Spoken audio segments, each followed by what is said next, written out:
Hello. I'm gonna explain the main tool that stupid people have when interacting with a bit more um, intelligent or prone to intelligence people. I wouldn't call them intelligent, but ones that are have the trait that is at the core of intelligence, which is they're able to see small nuances, they're more sensitive to detail. Um, it's something that intelligence derives from, but it does not necessarily mean that you become intelligent because intelligent to me implies successful realization of that potential, um, successful derivation of that. Um, so I'll just say the word sensitive um,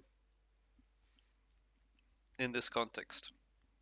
So how do okay, first I'll explain the link between intelligence and sensitivity. Have you ever spoken to someone and noticed that, I don't know, you're discussing something, it doesn't matter what it is, and you show them direct evidence of why they're wrong, or you show them an example that should be enough to change their worldview, or it's like you have done checkmate in chess to them, and they just don't see it.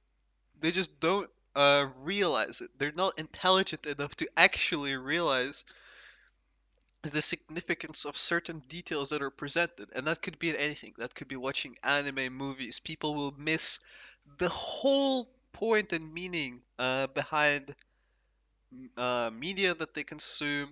They will miss the whole point behind arguments or points that you make. They will read books and not understand jack shit and take away like really trivial takeaways from it without learning anything. This is just main thing that characterizes stupid people. They're very resistant to nuances and details, and they're incapable of picking them up and parsing things out. Everything's black and white to them, um, in a sense that they don't see all the different tones and shades of colors, or everything's gray to them because they think, whatever. I'm not gonna get into that. They reject the notion of colors. So they just mix everything into one. So these people have very uh they're very not sensitive to the little details, okay? And that makes them a lot less empathetic, for example. You might for example, if you look at a child and a child, I don't know, he might not understand what is wrong with, like, I don't know, beating a small animal or something. He might not realize the cruelty he is causing onto that organism, um, or the amount of pain and suffering they're causing onto another. They might not realize that, and that's why it's important to, make sure that children know pain, so that they know what pain they're causing onto others for like physical sports or rough play or whatever. Um, Otherwise, they have no chance to develop those skills. Um, so how does this lead to view projection manipulation? You have these very uh, resistant people, resistant people, and then you have these very sensitive people. And sensitive people are, in their nature, because of how sensitive they are, they're more vulnerable to um, picking up on things that are hurting them. For example, you might have like some social politics or whatever that's happening, and your friends are always laughing at you or making jokes or whatever, or isolating someone else, right? And that person might be very resistant and they might not care. They're like, oh, they're still my friends. But then you might even get triggered on their behalf because you're that sensitive. Um, or whatever. Anything of that, um, anything along those lines. So, or something might, you might have had an identical experience and the sensitive person might have realized um, the full extent of that experience, and the resistant person might not have realized anything. And when they go to compare those same experiences, the resistant person is like, "Well, whatever. That was nothing." Um, I noticed that a lot when just talking about media and books and anime or whatever. Generally, people are like, "Oh, that anime was so cool," and then you go like, "Oh my God, you didn't understand jack shit." For example, when I was coaching, one of the main things I'm always bringing up is Tokyo Ghoul torture. I always bring up this scene because it's the best example, um, or not the best, but one of the best example of misunderstood scenes in anime. Um, uh, maybe I'll do a breakdown of the scene one day. Maybe not. We'll see. Um, whatever. Some people will watch that and be like, "Oh my God, he goes from weak to strong. He's very cool." And then another person will look at that and be like, and a more sensitive person will realize just the depth of that scene, the ideas and the transformation that he went through.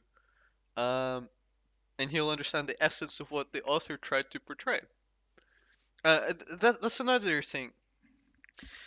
Information is lost on how intelligent the person is. Let's say the author, which is very common by the way, uh, is it like a legit um, he has a masterpiece of an idea with all the subtleties perfectly configured. And for example, Tokyo Ghoul with the torture scene, he shows all the details, all the little subtle context behind it, and why, and motivations, and all of those perfectly interact to create the scene. And the person watching it will not perceive those, and it will do a massive detail and nuance reduction, and he will just be like, well, he got tortured, he went crazy, and then he became strong. And they're not wrong. They've stripped the scene off of the details. They've simplified it to a point where it loses a lot of its um power. Let's just say that. And this person will have um I'm just gonna say dumbass. Uh, once it goes from an author to a dumbass, then this context is lost. It's lost forever. It is never going to ever recover after a dumbass has had a go at it in the chain of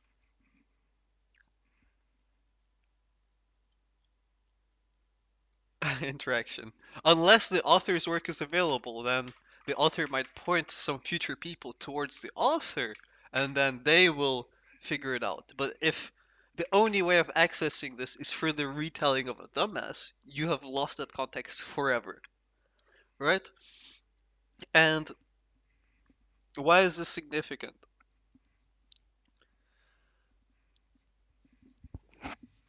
If we apply this nature where they just strip away details out of things that are key and important, not just some pedantic shit, um, what you end up getting is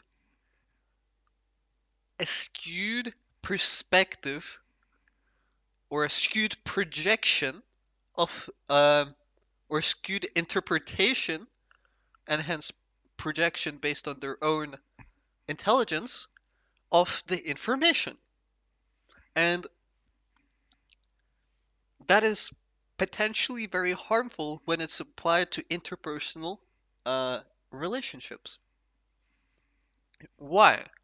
Because when you talk to a dumbass, let's say you are the author of your thought or the idea that you're saying, and they parse what you're saying, they don't understand you, and they uh, destroy the meaning of what you said, and they run with that new meaning. They have created a projection of what you have said based on their own intelligence, and then they use that projection against you, right? And this is the most common form of manipulation that stupid people do. And why is it a manipulation? Because they use what you said and the way they interpret it against you, regardless of how you meant what you have said.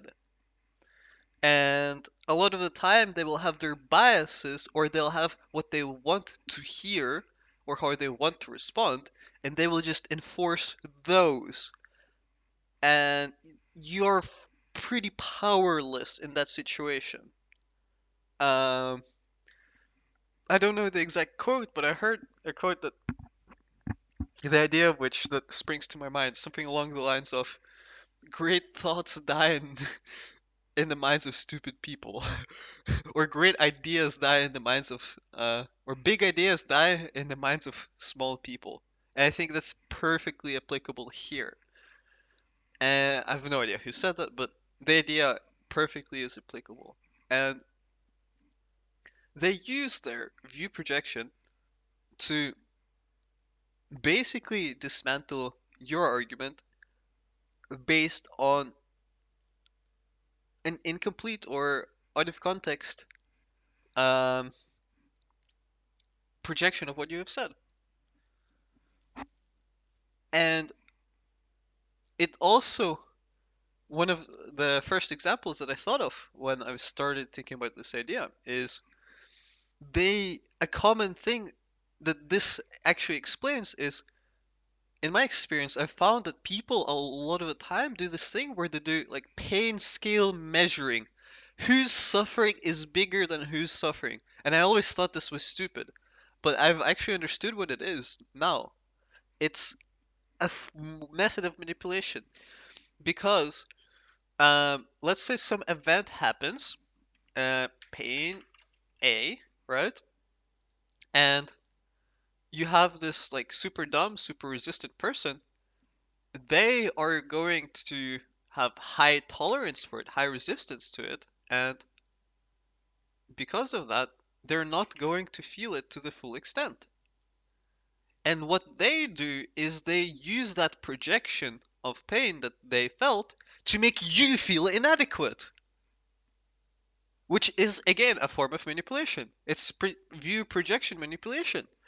You are intelligent, therefore you're able to uh, experience the full extent of the pain, and they're numb, like intellectually, and they cannot uh, experience the full extent of the pain. And then when they're saying it's like, well, I felt the same thing, but I'm okay. Look at me, I'm so much stronger than you.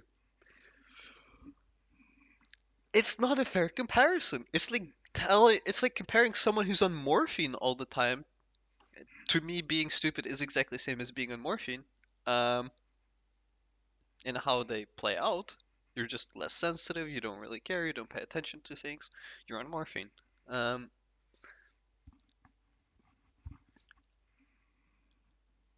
and comparing that to someone who's getting an open wound operated with no anesthetics, it's not the same.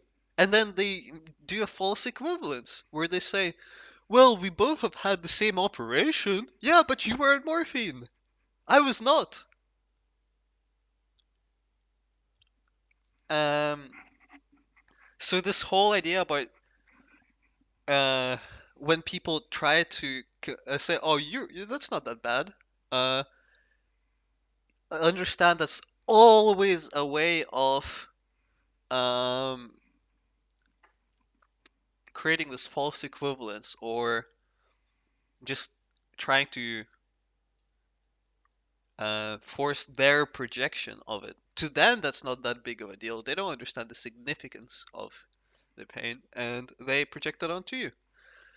Does that excuse every single person that the moment they hit adolescence, they for some reason are the most burdened person ever?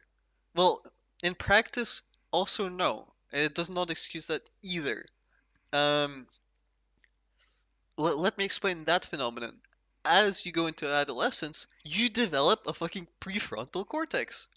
You start understanding and perceiving the world around you. Before that, you were just chilling, you were just running around, and you had a very resistant mentality. And the moment, usually around adolescence, that changes significantly. And the reason why all the teenagers become so extremely sensitive, so extremely emotional, is because they haven't gotten used to their new um, they haven't gotten used to the changes in their brain, in their sensitivity. They have literally become more intelligent, um, and now they're feeling the burden of being more intelligent. And once you have that, there is another metric which determines whether you become a soft and broken person, or you uh, find a way to thrive within that, or to be strong within that. And how should I say? Just because you're sensitive does not mean that there's no equivalence between being sensitive and being like a wet noodles or some shit.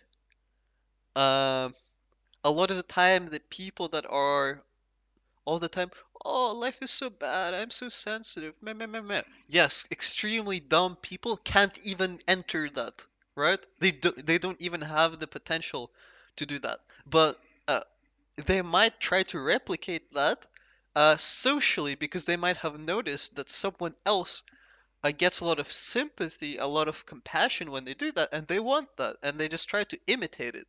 That's a big thing, and it happens all the time. Um, but what about people that are generally are feeling a bit more sensitive?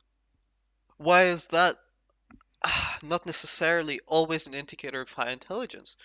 Or it's not the only indicator, it's a partial indicator. Um, I don't know how to put it. You can feel a lot of pain, but that doesn't mean that you should not have a hold of yourself. And just because uh, you're crying all the time does not mean you feel the greatest amount of pain. Those are false appropriation, false equivalences.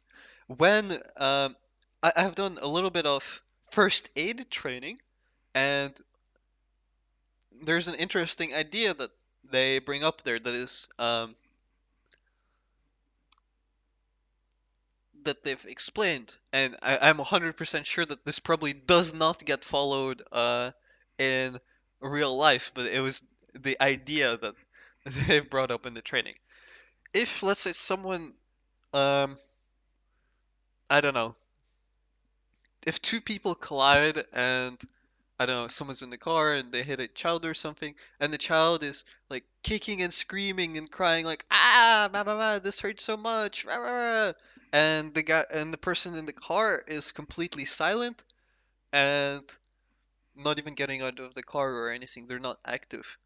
Who do you treat first? And the idea that they've said is you check on the person in the car first. Because if the child is kicking and screaming, means their life is not in danger. They're probably fine. If the person is in the car completely silent, who knows? Maybe when they were, I don't know, they hit their head or something or whatever, there might be, if they're not responding at all to the situation, they're in a more critical situation than the person that is responding. And I think this applies to this as well. Um, a lot of the time,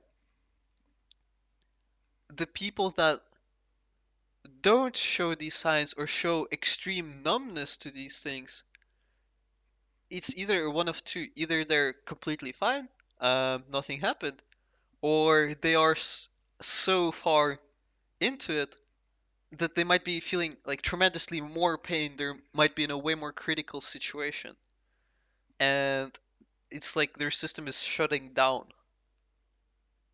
Um,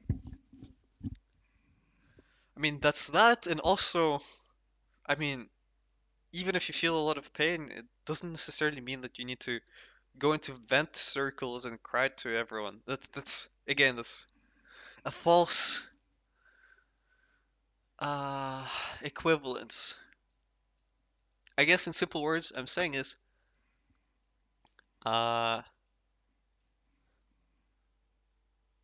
displaying sensitivity is not equivalent to sensitivity. And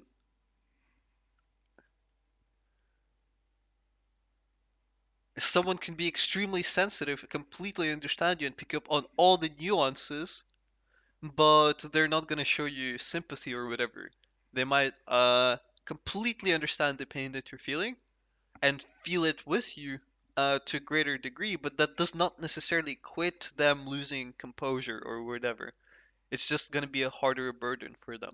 So there's when you see someone that is overly sensitive, overly blah blah blah, there's two aspects at play in um or displays sensitivity uh a lot.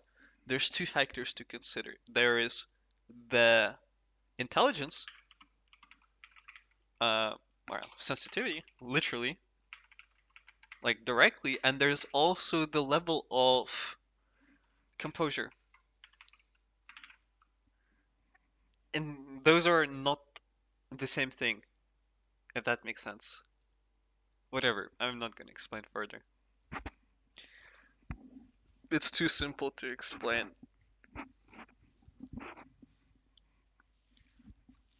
You can figure it out. Okay, what else is there to explain? View projection manipulation. But in I don't know, this is something I've realized just so many times. I've spoken basically always. Um, someone brings up something and tries to make you feel inadequate about yourself by creating a false equivalence, by arguing that like whatever you're going through, oh, it's not that big of a deal. I don't see why it's that big of a deal. Yeah, because you don't fucking see shit. You're not intelligent enough to see. Um, it's that's literally that simple.